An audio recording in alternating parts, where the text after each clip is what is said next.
They laughed at the single dad janitor's tattoo until he saved the bank CEO from armed robbers. If you're going to mop the marble, at least try not to look like a secret agent while doing it. The words echoed through the gleaming lobby of Hawthorne. Trust, followed by snickers from a pair of junior analysts in tailored suits. One of them, a kid barely out of college, pointed his coffee cup toward the janitor bent over near the revolving doors. I mean, seriously, look at that tattoo. What's that even supposed to be? The Illuminati Janitorial Division. More laughter. Loud. Deliberate. But Caleb Shaw didn't flinch.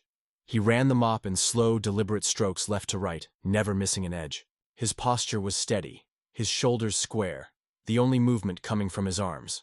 His gray janitor uniform hung loose, concealing a build too solid for someone pushing 50. And there, peeking just beneath the rolled-up sleeve of his right arm, was the thing they couldn't stop talking about. A sharp, intricate tattoo, an all-seeing eye encased within a 7-pointed star.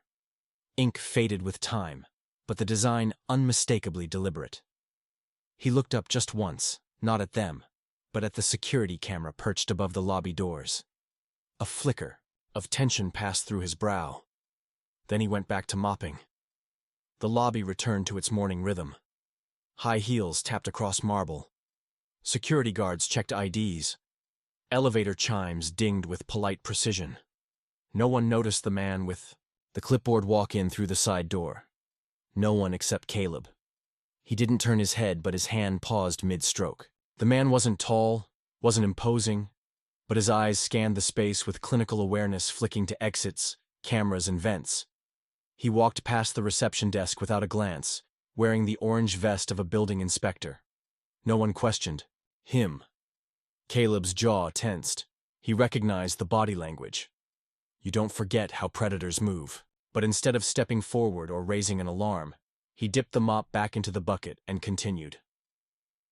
Across the lobby, 30 stories above, Diana Voss stood with her arms crossed and a look on her face that had turned stronger men into apologetic toddlers. Her assistant was mid-report, rattling off quarterly projections with an enthusiasm that didn't match the numbers. Diana didn't blink. She was used to problems arriving dressed as PowerPoints. Pull the plug on portfolio set 6, she said flatly. We're overexposed. But replace the offshore units with federal-backed bonds. Move quietly, but that'll trigger questions from people who don't know what they're doing. Exactly. Silence. Then a mumbled, "Yes, ma'am," and the assistant skewered off. Diana turned toward the massive window behind her, watching the city stretch out like a grid of promises waiting to break. From this height, everything looked manageable, even predictable. She liked predictable. Downstairs, Caleb emptied his mop bucket into the maintenance sink behind a steel door marked custodial. The room was small, quiet. He washed his hands slowly, eyes locked on his reflection. The fluorescent lighting caught the edges of the tattoo on his forearm, casting strange shadows across the sink. He ran a finger along the ink, then rolled his sleeve down. Always 3 turns, no more, no less. A voice crackled over the building's PA system. Attention! Scheduled maintenance on the upper HVAC system will begin at 1100 a.m. Access restricted to authorized personnel only. Caleb listened and frowned. There was no HVAC maintenance scheduled for today. He knew because he was the one who usually unlocked that floor. He dried his hands, quietly opened a drawer near the sink. Inside, beneath a row of gloves and bleach bottles, was a key ring. 36 keys. Only 5 were labeled. His fingers hovered above the second unlabeled one. He took it. Back on the executive floor, Diana walked briskly through the corridor toward the boardroom. Her phone buzzed in her hand. An encrypted text from internal security minor network fluctuations reviewing logs. She sighed. It had been a week of minor glitches, non-critical, easy to explain. But they were adding up. At the glass-walled elevator lobby, she caught her reflection. Impeccably pressed suit, hair in a flawless bun, a woman who didn't make excuses and didn't give second chances. Then she noticed something. The elevator security panel flashed a yellow light. Minor fault. Diagnostics in progress. Her brow furrowed. She tapped the side of her phone and called security. It rang and rang. No answer. That had never happened. Somewhere below, Caleb stood just outside the electrical control closet, listening, not with his ears, but with his gut, the part of him that once read ambushes from the way a crow flew off a rooftop. Something was off. Too many signals. Too much silence. He reached into his pocket and pulled out a coin. Silver. Old. He turned it twice into his fingers, then slipped it into a side panel inside the closet wall. A green light blinked once, then died. That wasn't supposed to happen. He closed the panel and walked out calmly, as if nothing had changed. He passed by the elevator bay where two suited men stood waiting, joking about brunch. One of them turned, gave him a lazy smirk. "You missed a spot, buddy." Caleb met his eyes just for a second. And in that second something shifted. Not in the man, but in Caleb. A stillness, a decision. He didn't answer, just kept walking. At 10:57 a.m., the first system went offline. Security camera feeds blinked to black. At 10:59, the electronic locks failed. At exactly 11 a.m., the lights across 3 floors surged, then died. Silence followed, then a crash. Screams. Somewhere far above on the executive floor, Diana Voss's phone buzzed again, but this time it wasn't a security update. It was a single message. "We're in." And down in the service corridor, Caleb Shaw took off his janitor badge, tucked it into his back pocket, and whispered 4 words. "Don't make me remember." You'd think someone with that tattoo would know how to sweep. The words cut through the morning like a dull knife through dry bread, meant to sting, not to slice. Laughter followed, bouncing off the polished marble of the 12th floor staff lounge. Caleb Shaw didn't respond. He kept his head down, pushing the industrial vacuum across the floor in even practiced rows. His movements were mechanical, measured, like someone cleaning not just the floor, but the space between memories. Near the espresso machine, 2 junior analysts chuckled over their designer coffees. One of them, Marcus Clean, nudged his friend and nodded toward Caleb. "See it?" he whispered. "Just above the sleeve. My cousin's in the Navy. He says that kind of ink used to mean black ops or some secret clearance level." His friend rolled his eyes. "Yeah, and my uncle thinks the earth is flat. Come on, man, that guy's a janitor. He probably got that at a biker rally and forgot where he parked." They both laughed again. Caleb kept vacuuming, but just beneath his shirt collar, a single drop of sweat slid down the back of his neck, not from the heat, but from the pressure. He felt it again, that shift in the building's rhythm, a silence too deep to be normal, a kind of quiet that spoke louder than alarms. Across the bank's executive floor, Diana Voss stood by the floor-to-ceiling window in her corner office, watching a pigeon land awkwardly on a steel ledge outside. Its wings twitched as it settled. She admired that balance in motion. A knock at her door interrupted the moment. It was Martin Reyes, her CFO. Slick, always overdressed with teeth that gleamed more than his ideas. "Cybersecurity flagged a data lag this morning," he said. "Half a second delay in our transaction logs." And she replied, eyes not leaving the window. "Likely nothing. Routing glitch, but protocol says we escalate anomalies." Diana turned slowly. "Protocol also says you don't waste my time unless it's an actual breach." Martin raised both hands. "Just doing my job. You want to impress me, Martin? Fix the glitch. Quietly. No escalations, no drama." He nodded, retreated. She didn't watch him leave. Back in the janitor's supply room, Caleb opened the metal cabinet where bleach bottles stood like silent centuries. Behind them was a false panel. He reached inside and pulled out a narrow black case the size of a stapler. He didn't open it, just stared at it. The last time he'd touched this case, he was in another country. Another life. A team of 6. 3 returned, 2 in pieces. 1 didn't make it past sunrise. He slid the case into his utility cart, then picked up his mop and returned to routine. By 10:15, the break room was buzzing with mid-morning energy barista-grade coffee, lazy gossip, and the illusion of invincibility. At a corner table, a temp named Valerie was showing off a blurry phone photo to 3 interns. "This guy," she said, zooming in. "Our janitor. I caught the tattoo when he was refilling the sanitizer dispensers. Like, what is that even?" One intern squinted. "Looks military or culty." "I Googled it," Valerie said. "Nothing comes up. Just forums talking about some conspiracy crap, Project Sentinel, or some Ghost Protocol junk. The interns laughed. Maybe he thinks he's John Wick. More like John Mop. Someone snorted. They laughed harder. In the hallway just outside the door, Caleb stood still listening.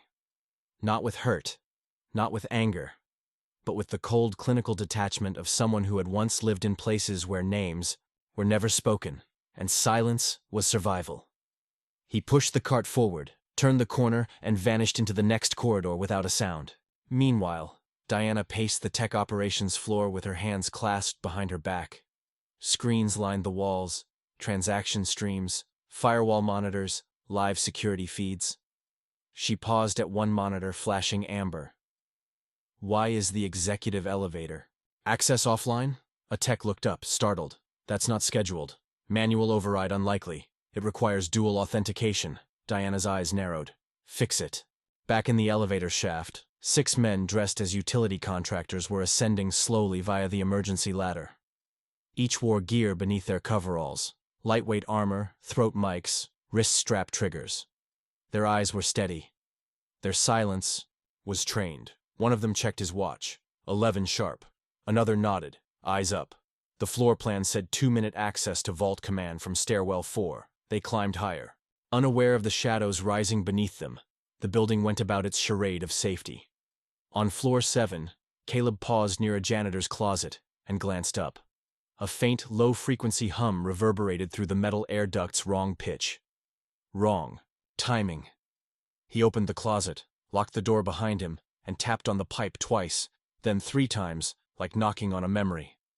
Inside the same cart he'd wheeled all morning was a folded schematic, full wiring and airflow layouts of Hawthorne. Trust. Not the ones in the city records, the originals, the ones from when the bank was a federal data hub decades ago. He unfolded it with careful hands. Marked in pencil were 5 routes. He crossed out 3, only 2 left. At 10:47 a.m., Diana entered the boardroom where senior executives waited with coffee and overconfidence. Martin was already seated, still, wearing that smug look that made her fingers itch. "Let's make this quick," she said, taking her seat. "We're reviewing backup access to the server room," Martin started. "The relay pings have been inconsistent, and we're seeing the lights flickered, for a breath. Then they died. Complete blackout. No buzz, no hum, no polite warning, just silence. Then the monitors in the room blinked once, twice, and rebooted. To static. From the hallway outside, a single word rang out, clear. Gunmetal boots hit the tile. Caleb Shaw, 3 floors below, shut the false panel inside the utility corridor. His shirt was damp with sweat now, but his hands were steady. He reached into his case and pulled out a compact military raw radio. Powered it up. No signal. He'd expected that. EMP dampener. He closed the lid and looked up toward the ceiling. And for the first time in 9 years, he spoke aloud softly, as if to someone who wasn't there. "I never wanted to come back." He stepped into the darkness. At precisely 10:52 a.m., the lobby of Hawthorne Trust was quiet enough to hear the hum of the espresso machine as the last cappuccino hissed to life. A woman in a navy pantsuit smiled politely as she passed the security desk. "Printer's still down," she said, waving her visitor badge. The guard nodded, distracted by a crossword. "Third one today?" he muttered. She stepped into the elevator and pressed 20. No one noticed the tiny black dot stitched into the collar of her blouse, a transmitter.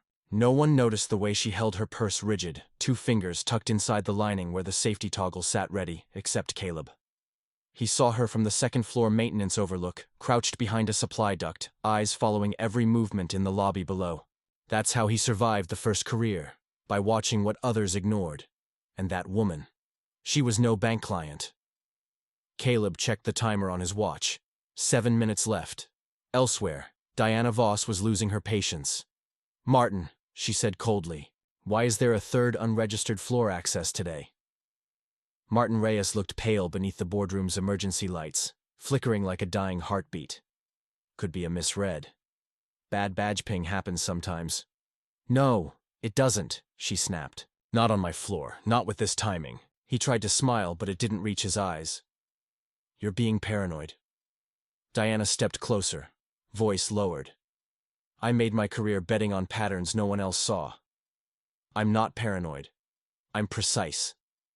Before Martin could reply, a low rumble vibrated through the walls, faint like a throat clearing beneath the foundation. It wasn't thunder. Caleb moved fast now. He reached a junction in the sub-level corridor where old utility schematics branched like arteries.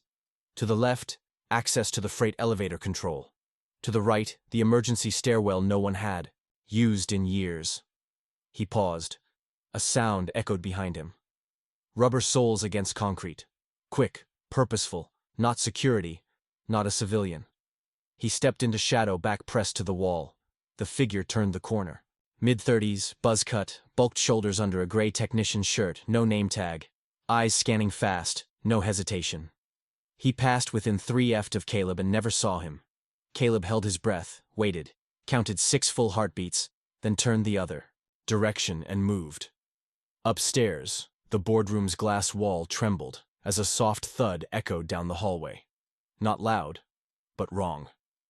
Diana turned her head sharply. Martin reached for his phone. No signal, he muttered. From the hallway, muffled voices, south quadrant clear. Her breath caught. That wasn't one of her team's voices. She stepped toward the door, but a new sound stopped her.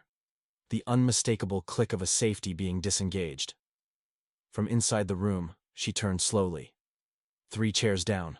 Kevin Lang, the assistant director of facilities, stood up, hands raised. "I'm sorry," he whispered. "They have my family." Then he pulled a sidearm from beneath the conference table.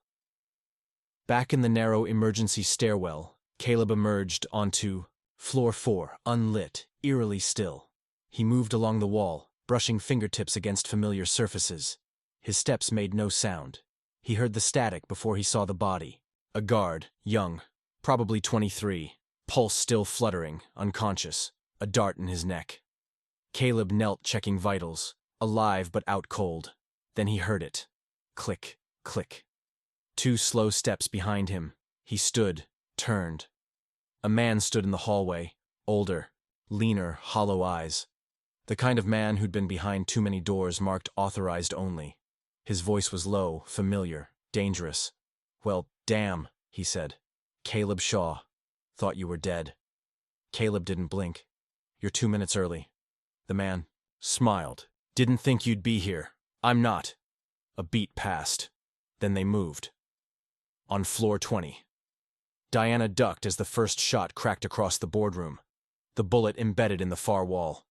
Kevin Lang didn't fire again. He just stood there trembling, breaking apart. Diana didn't scream. She walked, not ran, walked slowly directly toward him. "I know fear," she said, voice steady. "I've stared it down in every boardroom from here to DC. You want to shoot me, then do it. But don't you dare blame your family." Kevin's hand shook harder. "Put it down," she said, closer now. "Be the man your kids think you are." He exhaled, then dropped the weapon. The doors burst open a second later. 2 armed men in black rushed in, shoved Kevin to the ground, and began zip-tying the rest of the executives. Diana stood still, watching, calculating. 3 floors down, Caleb's breath was shallow now. The fight hadn't lasted long, 7 seconds, maybe 8. His left shoulder burned, dislocated. The man he'd fought was unconscious at his feet, but the transmitter in the man's collar still blinking. Caleb yanked it loose, crushed it under his boot, and pulled the man's security badge. "Thank you," he muttered, then headed to the service elevator shaft. The enemy was already inside the walls, which meant the only way out was deeper in. In the Vault Operations Center, a young analyst named Jody crouched beneath her desk, her fingers white around a silent walkie. She whispered, "Can anyone hear me? Anyone?" There was only static until suddenly a voice cut in deep and calm. "If you're still breathing, stay low. I'm coming." Jody froze. "Who is this?" But the voice was already gone. Only silence remained. But in that silence, she did exactly what it told her to. She stayed low. Because sometimes, even in the middle of terror, a voice like that, calm, certain, unfazed, meant everything. It meant hope. There was no warning, no blaring alarm, no countdown, no flickering red light, just silence, then darkness. It swept through the building like a breath held too long. Every bulb, every screen, every humming sign of safety blinked out at once, floor by floor. The skyscraper hushed itself. Elevators froze. Card readers went dead. Thermostats stalled mid-cycle. Phones dropped their signals. And on the 20th floor, where suits once debated dividends and mergers, the emergency backup lighting failed to come on. For a heartbeat, the most secure private bank in downtown Chicago became a coffin of glass and steel. And in that breathless pause between power and panic, someone spoke. Showtime. Diana Voss didn't scream. She didn't duck. She turned. Two masked figures moved into the boardroom like ink across white linen. Silent fluid armed. Automatic rifles raised visors down. They swept the room with military precision, barking no orders, making no noise. The air changed. Martin Reyes stumbled backward, knocking over a carafe of cold brew. It shattered, scattering glass and fear. Kevin Lang still lay flat on the floor, zip-tied tears streaking his cheeks. One of the intruders reached for Diana. She didn't flinch. "I assume this is not a merger negotiation," she said, voice like frost. He grabbed her by the arm. "On your knees." She didn't move. "You'll want to check your tone," she whispered. "You're on camera." "No," he replied. "We're not." Then he tapped his belt, and the last trace of light in the room vanished. Downstairs in the heart of the building, Caleb Shaw slipped through a maintenance corridor that hadn't seen use in a decade. His shoulder ached from the earlier fight. He'd popped it back in without a sound, years of habit making pain feel like background noise. The emergency power grid had been fried. That wasn't amateur work. They'd used a localized EMP device precision-tuned small radius, likely disguised in a ceiling panel. He knew the kind. He'd used the kind. That meant this wasn't a heist. It was an operation. And the moment he realized that Caleb changed objectives, no longer escape, no longer assess, neutralize. He tapped his watch. Nothing. Tapped again. Dead.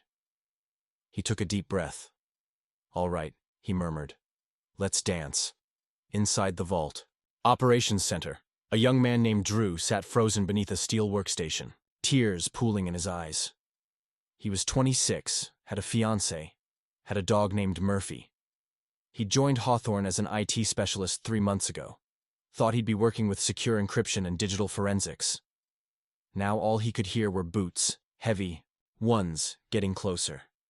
He clutched the silent walkie he hadn't let go of since it squawked with a single calm voice. "Stay low, I'm coming." He wanted to believe it wasn't a lie. On floor 15, one of the armed intruders kicked open a stairwell door. "Clear," he called. No movement. Another voice came through the comms. "North corridor secured. Proceeding to vault. Stairwell." But before he could move, something shifted behind him. It was a sound so subtle most ears would have missed it. A faint clink like metal brushing metal. He turned. No one was there. He stepped back and a cord looped tight around his throat, yanking him off balance and into the shadows. No scream, just the sound of him hitting the floor, unconscious. Caleb dragged the body out of sight, stripped the man's headset, and slipped it on. Static. Then Delta 6 confirmed status. Caleb clicked once, then twice. A pause. Copy. Proceeding to secondary. He smiled.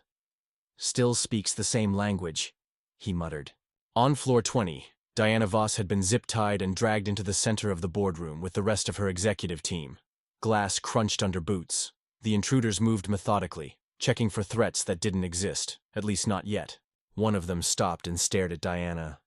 "You're the CEO." She met his gaze unflinching. "And you're wearing stolen gloves." He grabbed her hair and pulled her upright. "Smart mouth. I run this building," she said through clenched teeth. "You don't scare me." He leaned in close. "You should be scared of who sent us, not me." That was when she saw it. A symbol etched into the side of his weapons receiver. It looked oddly familiar. A 7-pointed star. Her stomach dropped, Not because she recognized it, but because she'd seen something just like it before. On the janitor. Caleb moved like smoke through the back hallways, descending into the security server floor. He knew the layout, every panel, every blind spot. He slipped into the access junction and began rerouting power through a hardened maintenance conduit. One the blueprints didn't list anymore. Something old analog before firewalls and remote access. He restored power to one-line checkpoint broadcast. He flicked the switch. A hum came to life. Inside the vault control room, Drew's walkie buzzed again. Then came that voice, low, calm, gravel, warm. All non-combatants, stay low. Stay silent. If you hear boots, do not run. If you hear my voice, you're safe. To the intruders listening, you came here for the wrong reasons. You picked the wrong building, and you woke up the wrong man. Drew's mouth fell open, across 4 floors. Radios squawked, then fried into static, a beat. Then another explosion rocked the lower stairwell. Smoke, debris, confusion. A new voice came over the attacker's channel. Delta 6 is offline. Delta 5's feed is gone. Who's in the building? Unknown. Possibly internal. Name silence. Then Caleb Shaw. Someone cursed, loud, desperate. Are you telling me that Caleb Shaw is here? The response was grim. I think we just inherited a ghost. Back on the executive floor, Diana's eyes tracked every movement. The man holding her was distracted now, arguing into his headset. She leaned toward Martin. Do you remember that janitor? Martin blinked. The tattoo guy. Yes. What about him? She stared through the glass wall into the smoke-filled hallway beyond. He's not a janitor. What the hell is a janitor doing on encrypted military comms? The question exploded inside the tactical earpiece of the lead intruder codename Ren, who stood now at the edge of the 20th floor server room, rifle clenched, jaw locked. His breath fogged behind his visor, a thin sheen of sweat forming beneath his black helmet. Ren turned to his second. Run facial ID on every floor staff again. Scrub security footage going back a month. Find me that voice. But deep down he already knew. There was only one man who moved like that. One man who ghosted through buildings as if walls were optional. And if it was him, then this wasn't a job anymore. This was war. Diana sat motionless in the boardroom, hands still, zip-tied, mind racing. The name Caleb Shaw meant nothing to her professionally, but emotionally. Something flickered. The tattoo. The way he looked at the vents, not the floors. The way he never flinched when others mocked him. The way he didn't try to belong because people like that never needed to. She leaned toward Kevin, still trembling beside her. Where does the janitor keep his things? She whispered. Kevin blinked, confused. What? His locker. Where her subly maintenance wing. Why? Diana didn't answer. She didn't have to. She was beginning to see the whole picture, and suddenly she wasn't scared anymore. She was intrigued. On floor 8, smoke curled through the hallway like a question mark spilling from a disabled circuit box. The lights flickered back for a second, long enough for a lone figure to step out of the haze. Caleb. He moved like a shadow with purpose. Not running, not creeping, just knowing. Every step placed with surgical clarity. In his hand was a zip-sealed pack of thermite gel piloted from the attacker's own kit. He pressed it against a sealed maglock door labeled Vault Corridor. Secured access, only then backed into cover. The gel ignited with a low hiss. The door didn't just open. It surrendered. Inside the vault corridor, 2 armed intruders turned at the sound. One raised his weapon, too slow. Caleb hit the first man with the blunt edge of a repurposed wrench he'd turned into a baton. The strike was fast, precise base of the skull. He crumpled. The second fired. Muzzle flash lit the narrow space. Caleb dropped low, spun beneath the shot, and came up with the wrench again, this time striking the rifle's magazine release. The clip dropped to the floor. 2 more hits. Silence. He stood over them, chest rising slowly. One of the men stirred, weak, afraid. You're dead, he rasped. We saw the footage. Ruan. Shadow 9 didn't make it out. Caleb crouched beside him, voice low. Ruan took everything from me, he said. But I'm still breathing. You know what that makes me? The man didn't answer. Caleb leaned in closer. It makes me your worst mistake. And he pressed the man's own earpiece, whispered into it, 2 down. Your move. Back in the command center, Ren clenched his fists. This isn't possible, one of the techs muttered. He's not in the system. No record. No clearance. Ren hissed through his teeth. That's because his record was burned. He's not supposed to exist. Another voice broke in female quiet. Diana Voss. You're chasing a ghost, she said, standing now with her chin raised despite the restraints. And I think you know it. Ren turned toward her. You're awfully calm for someone one wrong move from dying. Diana tilted her head. If he's who I think he is, you're the one who should be scared. On floor 3, Caleb reached a security access panel behind an old elevator maintenance shaft. He tapped a sequence with the trembling fingers, one he hadn't used in over a decade. A hidden panel clicked open, revealing a rusted drawer sealed with a biometric lock. He placed his palm against the reader. It took 3 seconds. Click. Inside was a sealed black box, compact, heavy. Etched on the side was the same symbol that lived on his forearm. A single eye inside a 7-pointed star. He opened it. Inside a sidearm, lightweight, untraceable, a communication bypass chip, and a folded ID card. The photo was old. He barely recognized the face. Agent C. Shaw, Sentinel Echo Program, status Black, active level 0 access. He stared at it for a moment, then slid it into his pocket. At that exact moment, a new figure entered the building from the underground garage, unarmed in civilian clothes with a calmness that unnerved the local law enforcement stationed outside. He showed no badge, only a card with a silver crest. The officer in charge took one look and stepped aside. The man was led to the mobile operations van set up beside the building. Inside, he pulled up the internal schematics. Has the breach been contained? Asked the tactical coordinator. The man didn't answer. He just pointed to one name on a personnel report. Who's that? The tech asked. Caleb Shaw, he replied. You'll want to give him room. Why? He looked up, eyes sharp. Because the last time someone got in his way, we had to shut down a continent for 3 days. Back inside, Diana was marched into the hallway under close guard. One of the intruders grunted. Time to move. She's priority 1. As they passed the stairwell, she looked at the wall and froze. There, etched in faint charcoal against the off-white paint, was a mark, a symbol. The same symbol she saw on the janitor's arm. The same one on the intruder's weapon. The same one now etched into her memory. Her guard noticed her stare. You know what that means? He sneered. She turned to him. Yes, she said. It means you're already losing. Caleb re-entered the service corridor radio pressed to his ear. He heard the chatter, heard the panic, heard the name Shaw spoken like a warning. Good. Let them feel it. He paused at a corner, checked his magazine, then checked the door across from him. A heavy steel blast door marked Executive Subsafe.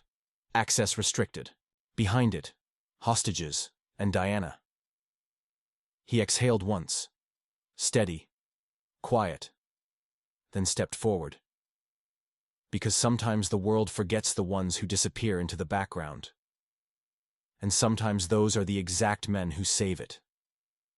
Not for glory, not for revenge, but because they made a promise a long time ago to stand when no one else could. And now, it was time to keep it.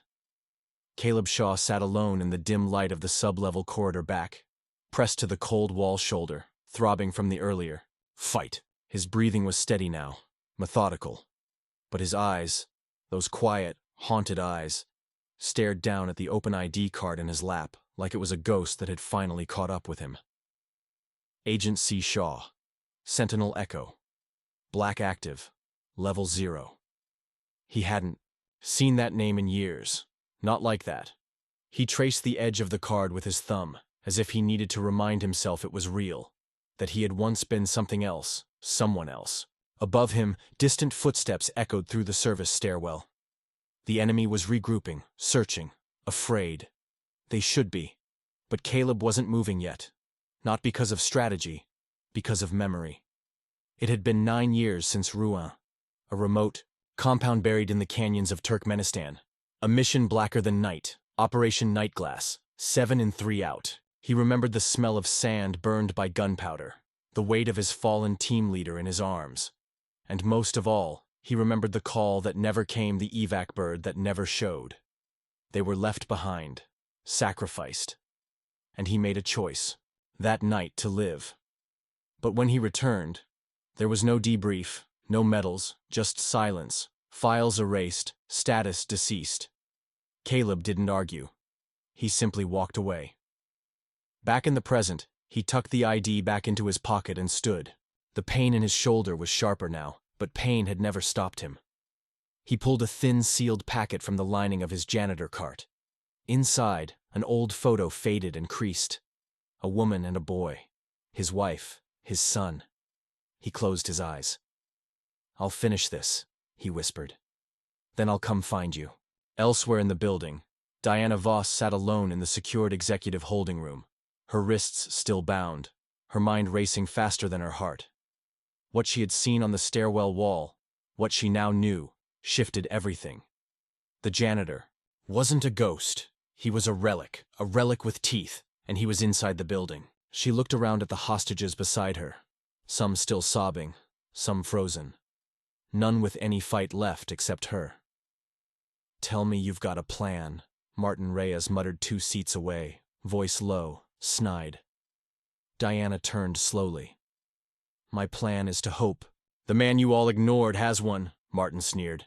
"You think this guy what, some covert Rambo? He's going to take down a whole strike team." She leaned in, close voice, soft and scalpel sharp.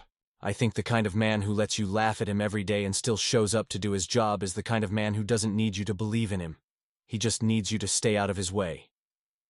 Martin had no answer. On floor 7, Caleb slipped, through a maintenance duct, bypassing 2 armed guards sweeping the hallway. His every movement was fluid quiet, with the kind of instinct that comes from not thinking, just doing.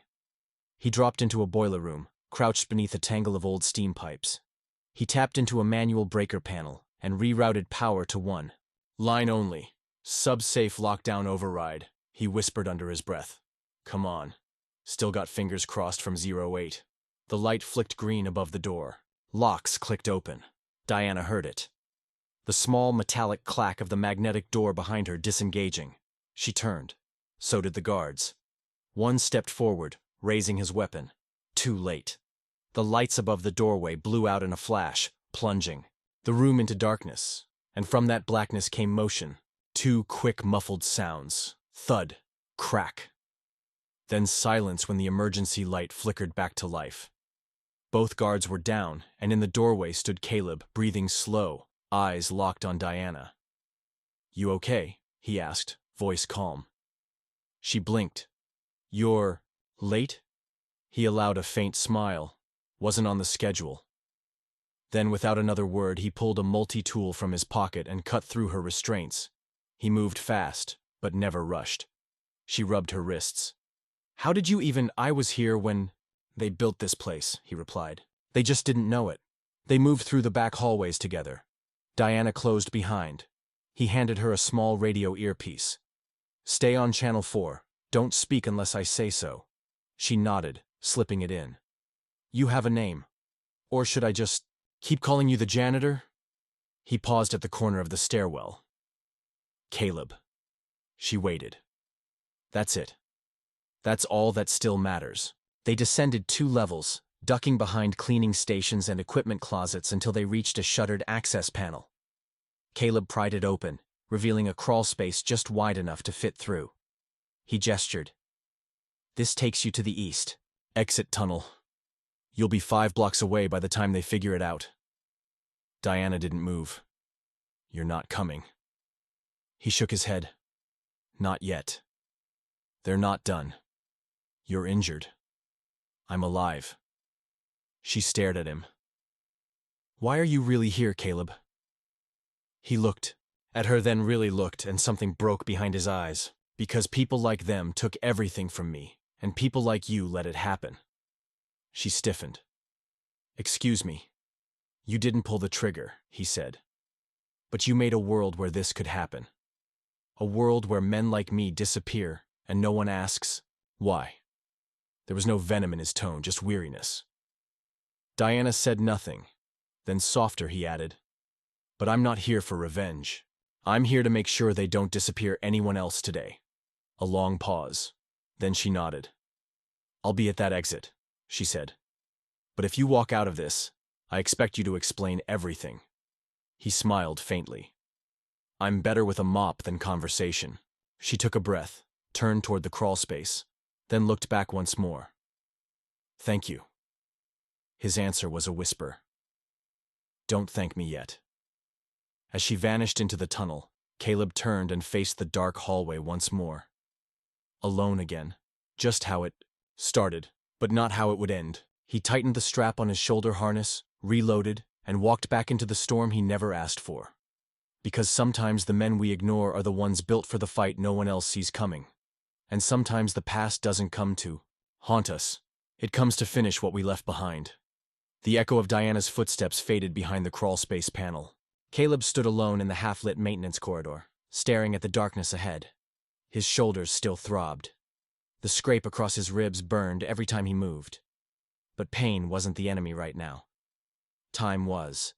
And the fact that Ren, the man in charge of this siege, had just changed tactics. Caleb had seen the shift. The patterns were off. The last patrol moved in a tighter triangle. The footfalls were heavier. No more casual radio chatter. They weren't just hunting anymore. They were reacting, and that meant they knew he was close. Good. Let them. On the 14th floor, Ren slammed his fist into the wall-mounted comms terminal, cracking the plastic housing. One of his lieutenants, sharp eyes, call sign Vox, stood nearby, arms crossed. He's thinning the outer ring, Vox said quietly. 3 gone in 20 minutes. No sound, no backup. Ren wiped sweat from his brow, smearing a streak of ash across his glove. He's not improvising, he's bleeding us. Could be bluff. Could be he's alone. No, Ren snapped. He's not bluffing. He's Shaw. Vox tilted his head. Then we need to cut the game. Ren stared at him. We bait him, Vox said. A long pause. Then Ren grinned. The hostage room was quiet now. Too quiet. Kevin Lang sat against the wall, eyes closed, muttering prayers he hadn't said since childhood. Martin Reyes sat beside him, breathing through his shirt like it would filter the fear. Others wept in silence until a voice broke through the speaker. Calm, clear, calculated. This is command unit. There has been a breach. One of our own has been compromised. He is armed and dangerous. The hostages froze. To ensure your safety, we will relocate you to secured positions. Do not resist. Do not speak. Non-compliance will be met with force. The door clicked. 2 armed men entered, but something was wrong. The way they moved, too cautious, too tense. They were afraid. That was when Martin whispered, "They're not moving us for our safety. They're moving us because of him." Kevin blinked. Because of who? Martin's voice dropped to a hush. The janitor. Meanwhile, 3 floors below, Caleb crouched over a disabled operative, still breathing barely. A cold draft seeped in from the stairwell behind him. He clicked the comm link from the man's collar and whispered, "Ren?" A pause, then static, then a voice. "Well, look who finally came home." Caleb didn't smile. "I didn't come for you." "No," Ren replied. "You came for redemption. Same as always. You don't know me. I know enough. I know Rouen. I know the body count. I know what they buried and who they blamed. You're not a ghost, Shaw. You're just the last man standing in a room no one wants to remember." Caleb's voice dropped to a whisper. "Then why are you still talking?" A beat of silence. Then Ren chuckled. "Because you still care, and that means you still bleed." Diana moved through the east tunnel with controlled urgency. The passage was tight, low ceiling, lined with exposed steel and decades of dust. Her heels clicked until she kicked them off. She reached a security hatch marked emergency exit. Manual release. She turned the wheel. Locked. She tried again. No movement. Then behind her came a voice. "Now why would you leave before the finale?" She turned. Vox alone. Rifle slung. But the look in his eyes was feral. He stepped closer. "You Think he's saving you? You think Shaw is anything more than a broken weapon still swinging because no one told him to stop? Diana stood her ground. I think he's the only one in this building willing to bleed for someone else. Vox smirked. Then you haven't seen him break yet. He raised his rifle, and that's when something behind him moved fast. A blur of motion. Vox spun too slow. Caleb crashed into him like a hurricane, one arm driving into the weapon, the other twisting. The man's center of gravity. They hit the wall hard. Metal cracked. Sparks flew. Caleb didn't speak. He just hit him once, twice, 3 times until Vox slid to the floor, unmoving. Caleb turned to Diana, panting. You all right? She nodded. You always arrive with that kind of timing. He wiped blood from his knuckle.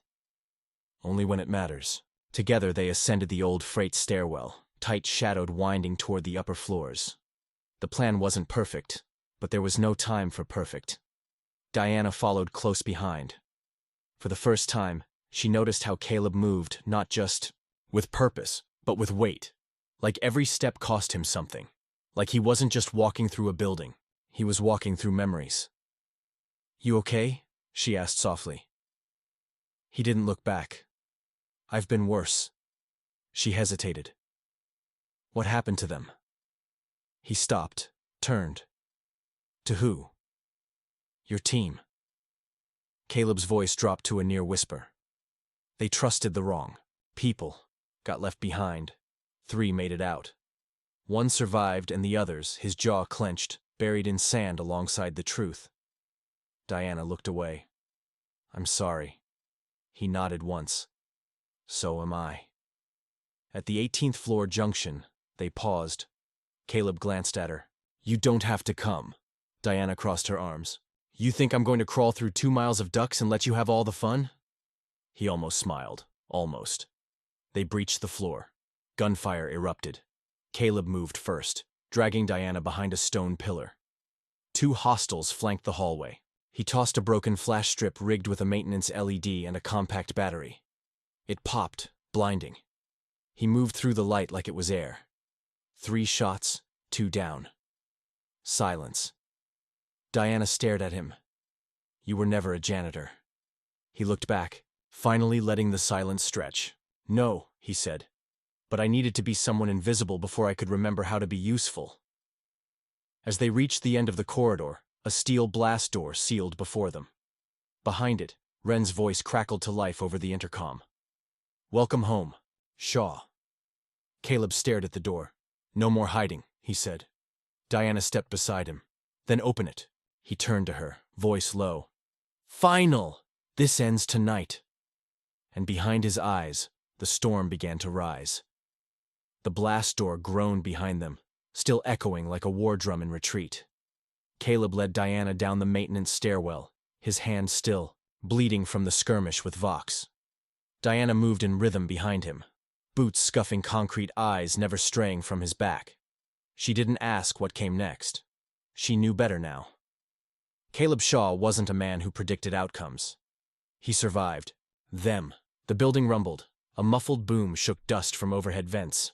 Was that? Diana began. Detonation charge, Caleb said flatly. Timed small yield. A distraction. They're preparing for exfil. You think they're giving up? No, they're buying chaos.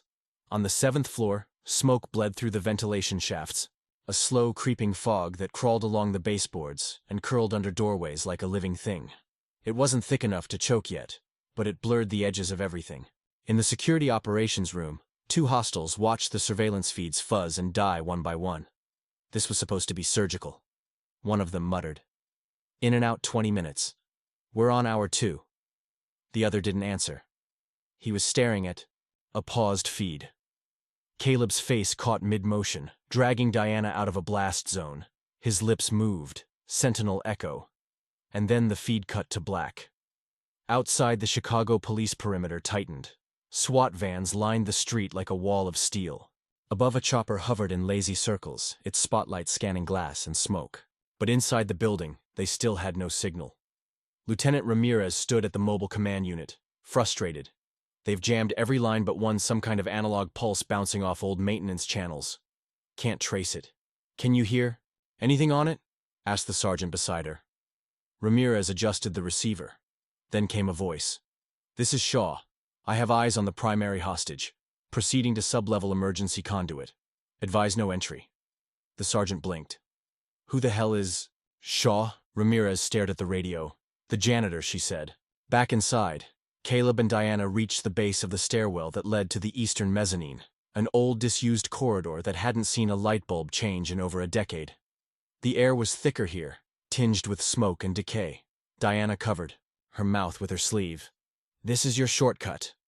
"No," Caleb said, checking corners. "This is my memory." "What does that mean?" He paused, letting the silence stretch. "This is where I came after my last stop," he said. "Before I took this job, I slept here my first week. No lights, no questions." Diana looked around the claustrophobic space. "And now we're going back into it.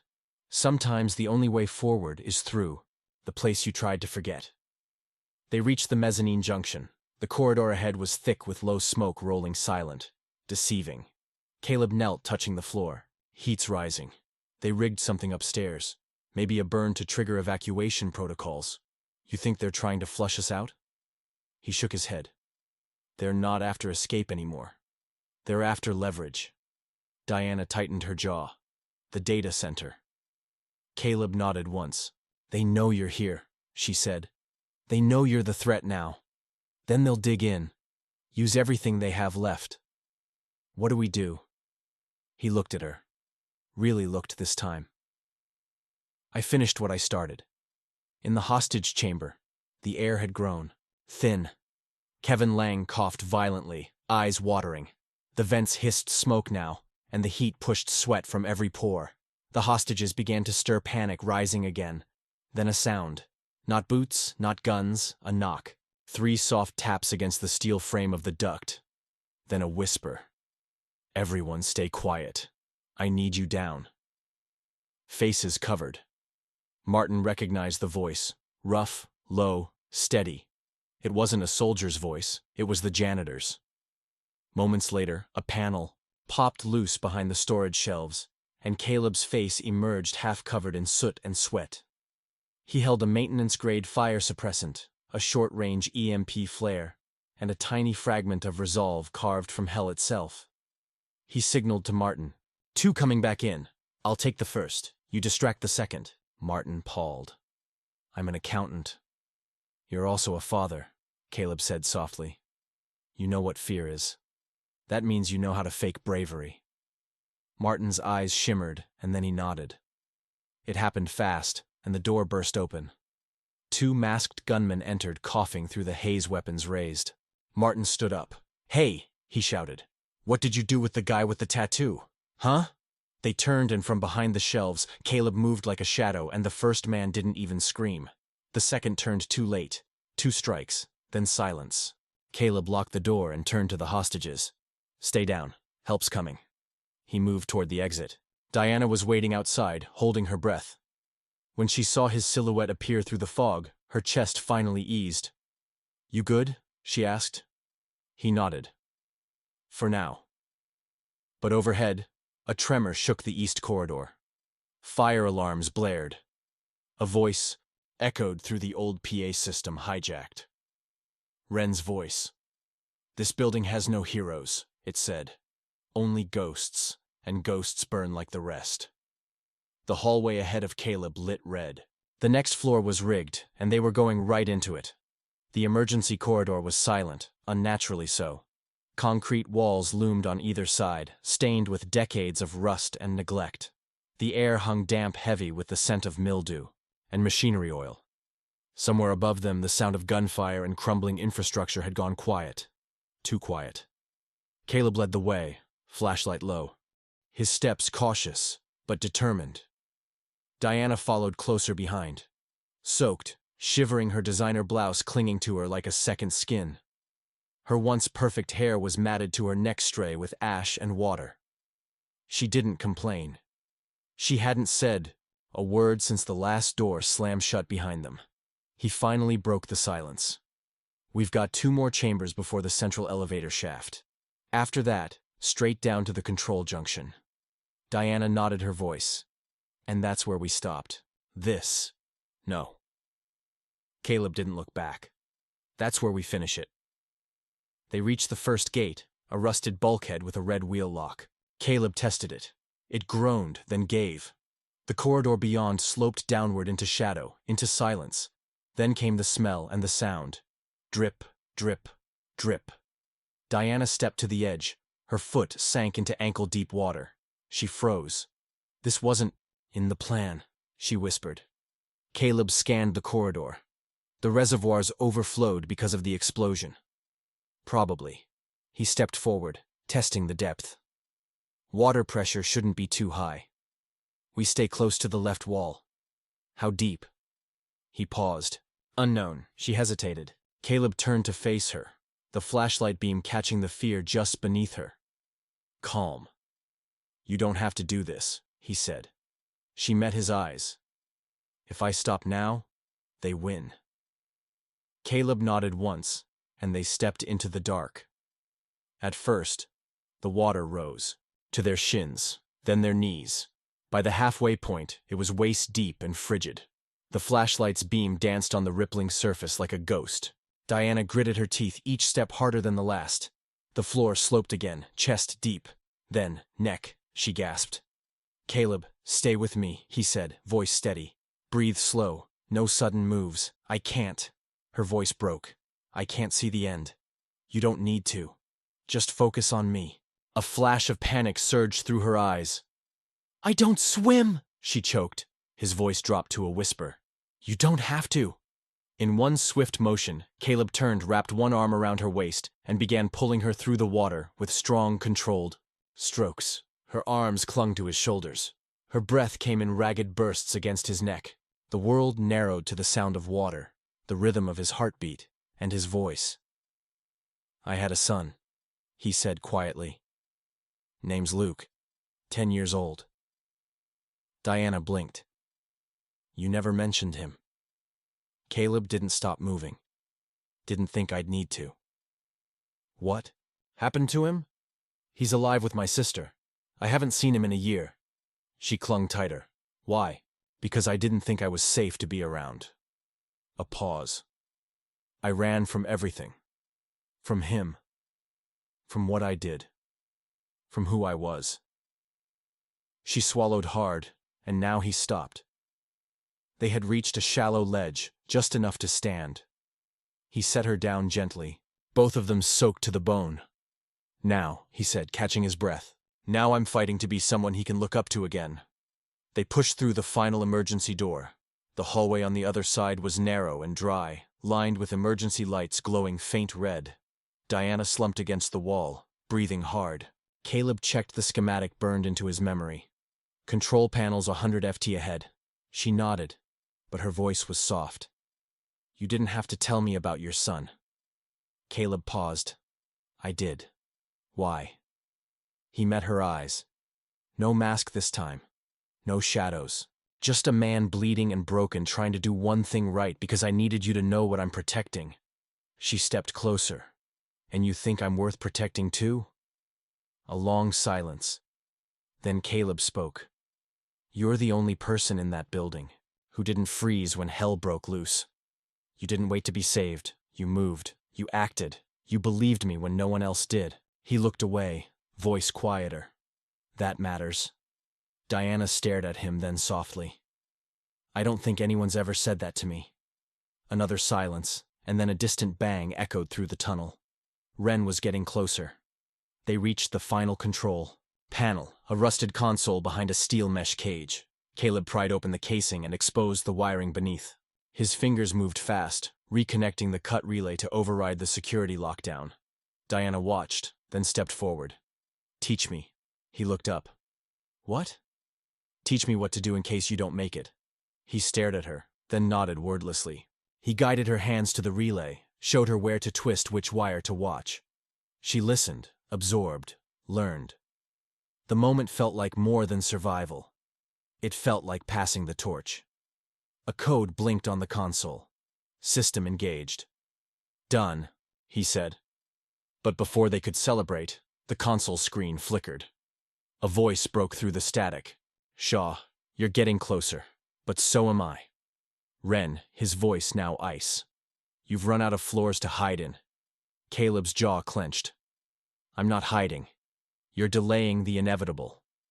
But let's not pretend this is for the hostages anymore. This is about us. Caleb stared at the screen, unflinching. No, he said. This is about finishing what you started.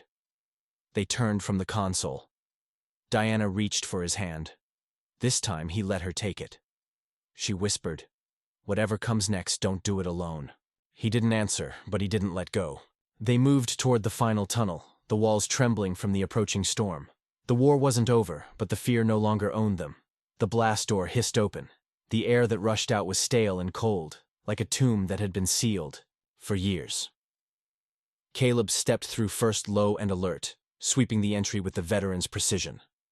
Diana followed, her breath shallow, every nerve alert. The floor was dim. No overhead lighting, only flickers from damaged emergency strips casting pulses of red along the walls. This wasn't just a control center. It was a bunker. Rows of steel terminals, a wall of live feed monitors now frozen, and at the far end, a silhouette standing before a large data server lit in soft green. Ren, he didn't turn. He just spoke. You always had a talent for surviving things you weren't meant to. Caleb didn't answer. Ren turned them slowly, clean-cut, mid-40s eyes, sharp, with the kind of clarity only obsession could sharpen. The man looked like he'd walked straight from a war and never left. You look older, Ren said. You look the same, Caleb replied flatly. Which means you never stopped. Ren smiled cold. Some of us couldn't afford to. Diana's hand hovered, near a dropped sidearm wedged between cables. Caleb suddenly raised 2 fingers. Stay put. She froze. I warned them, Ren said, pacing, about keeping bloodhounds on a leash, but they thought you were finished. Just a name in a closed file. A janitor. That was the idea, Caleb said. No medals, no vengeance, just peace. Ren scoffed. Peace. You think scrubbing floors absolves you that your silence kept them safe? His eyes narrowed. We buried 9 good men in ruin because of your call. Caleb's voice lowered. And I've carried all 9. Every day. But you came back from that mission different. Ren, you didn't mourn them. You turned them into a flag you wave when you want power. That struck. Ren's expression twitched. I wave them, he whispered, because no one else will. Because this world forgets too fast. Especially people like you who vanish and let it rot. He raised a hand, and behind Caleb, the server bank groaned. It wasn't just storage, it was access. I knew you'd come here eventually, Ren said. That tattoo isn't just ink. It's a lock, a code.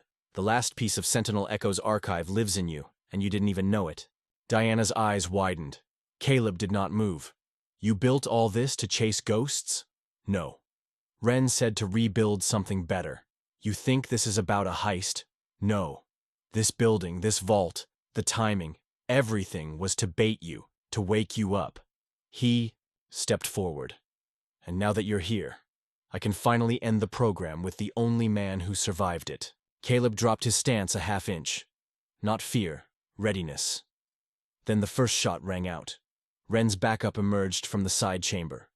2 operatives with tactical gear moving fast. Caleb yanked Diana down just as the glass behind them shattered. He rolled into cover and fired 2 shots. Clean. 1 attacker dropped. The other advanced, spraying rounds toward the server column. Sparks exploded. Smoke billowed. Diana crawled behind a toppled console, blood running from a shallow graze on her forearm. Caleb charged. He ducked under a swing, tackled the second attacker to the ground, and disabled him with a precision strike to the throat. No hesitation. No room for mercy. Then silence except for Ren's slow clap from the far end. You always were efficient. Caleb's chest rose and fell. You always talk too much. Ren pulled his jacket back, revealing a compact detonator. Diana saw it first. Caleb. He turned. Ren's thumb hovered. This isn't about winning, Ren said. It's about making sure no one gets what they buried. If I can't build it, no one will. You pull that, Caleb said, voice steady, and we all die. Ren's smile was sad. No, you walk away. I end this.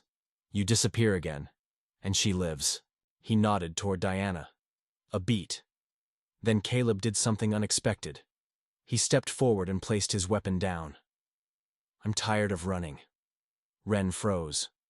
I'm tired of carrying the dead, of hiding behind mops and boiler rooms. You want my legacy, Caleb said, taking another step. Here it is. I'm still standing, and I'm still choosing what's right. He reached his hand out slowly, palm open. You can still stop this, Caleb said softly. You don't have to burn everything down just because you lost your compass. Ren's face cracked just slightly. For a flash, the soldier underneath showed. Then, he blinked and pressed the trigger. Click. Nothing. Caleb moved. Too fast. He closed the gap, struck Ren's arm upward, dislodged the detonator. It flew across the room, clattering harmlessly into the server racks. They fought. Old soldiers. Familiar. Enemies, not a brawl and unraveling. Fists, elbows, knee to gut, shoulder to steel. Caleb absorbed a punch that split his brow. Ren slammed him into a terminal glass, cutting skin. But Caleb didn't falter. He remembered ruin. He remembered June.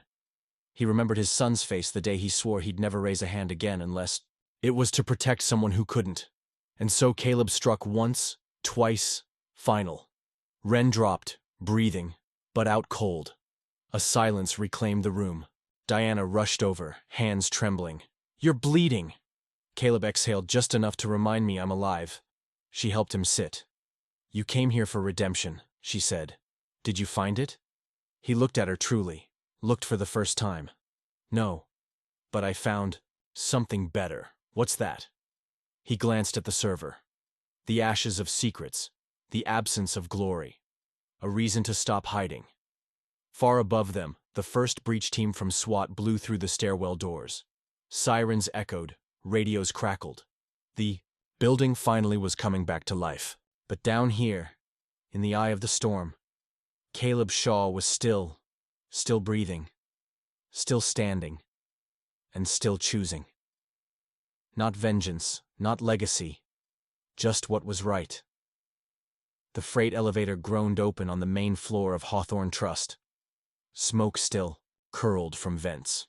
Emergency lights strobed along the edges of shattered marble. Dozens of hostages sat in loose rows, guarded now not by fear, but by SWAT officers checking pulses and calming nerves. Then came the silence.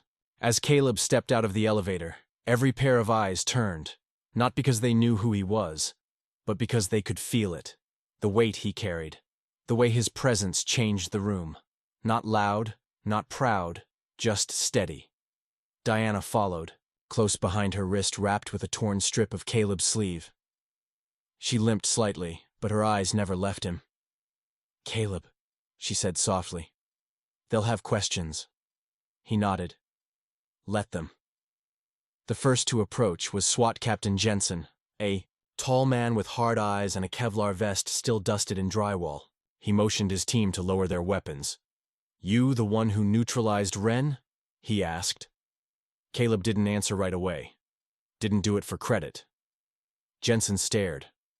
I'm not offering a medal. Good. A beat. Then Jensen's voice softened. We reviewed internal footage on the way down. Your entry, the tunnels, the hand-to-hand takedowns, the flash strip in the East Corridor. He held up a tablet. On screen, paused in grainy black and white, was a frame Caleb kneeling over a hostage, shielding them from gunfire with his own body. Jensen turned the screen around. My team recognized that mark. Caleb didn't have to look. The tattoo on his left shoulder partially torn, bloodied, but unmistakable. The crest of Sentinel Echo, a special unit that no longer officially existed. Jensen stepped back a pace, then did something that froze the entire lobby. He stood tall, then slowly, without a word, raised his right hand. A full, solemn salute. Not to a janitor, but to a warrior who had never asked to be remembered. For a moment, no one moved. Then another agent followed suit, and another. A third, an older paramedic, stood quietly, hand over heart, tears shining in her eyes. Diana stepped closer, watching it unfold. "You didn't need a parade," she whispered. Caleb's voice was low. "I just needed to know it mattered." Outside, the scene had already exploded. News vans, police barriers, a sea of cell phones and microphones and flashing cameras. The chaos of curiosity. But as Caleb and Diana stepped through the cracked glass doors together, what greeted them wasn't just noise. It was a wall of people, first responders, families of the hostages, even strangers parting to let them pass. Not because they knew his name, but because something about the way he walked, the quiet steadiness of him, made them move. A young boy broke free from the crowd, no older than 10, holding a sketch pad. He ran up to Caleb, breathless. "Sir, are you the one who saved my dad?" Caleb looked down. The kid's hands were shaking. His pad showed a pencil drawing of a man in a janitor uniform with wings. Caleb crouched. "I'm not a hero," he said gently. The boy frowned. "But you tried. Doesn't that count?" Caleb took a breath, then reached into his pocket and pulled out something small, a rusted gear from the basement generator etched with years of grime and wear. He placed it in the boy's hand. "It does," Caleb said. "But keep this. It reminds me that quiet things still hold things together."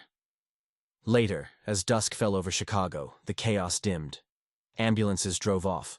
Reports began to circulate. But Caleb and Diana sat on the building's backs watching the sun disappear behind the city skyline.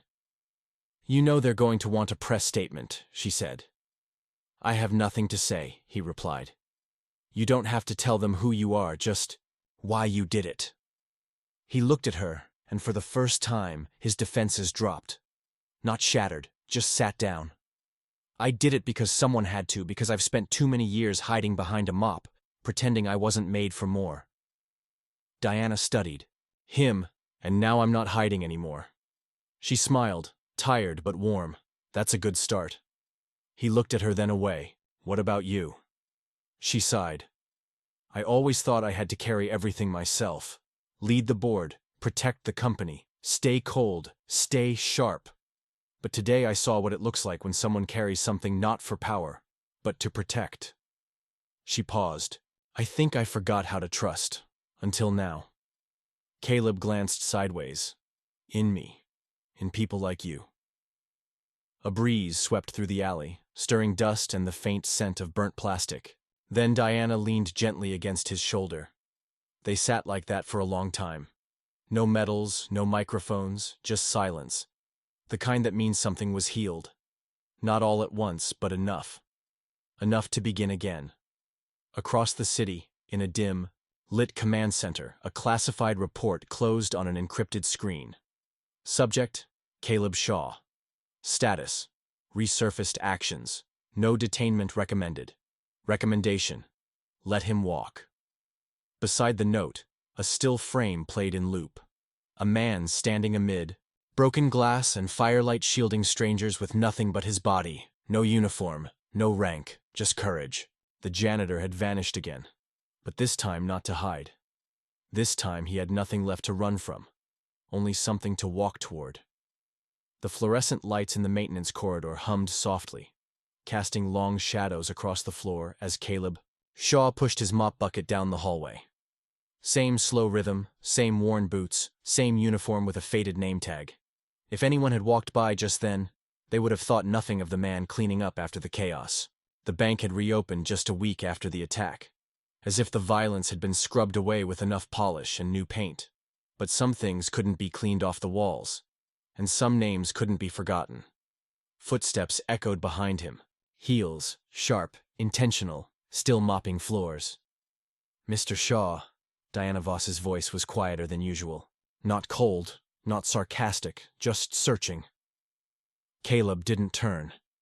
He reached into the bucket, pulled out a clean cloth, and began wiping the corner of a vent as if it mattered. "Some messes don't finish cleaning themselves," he said. "Takes a little, and longer for the invisible ones." She stepped closer. Her blazer was crisp, her posture poised, but something in her face had softened. She wasn't the woman who once dismissed him in passing. She wasn't the woman who only saw walls and numbers. She had bled, feared, and survived. And in that survival, she had seen. "You saved this entire building," she said gently. "You saved me." Caleb shook his head slowly. "I did what had to be done."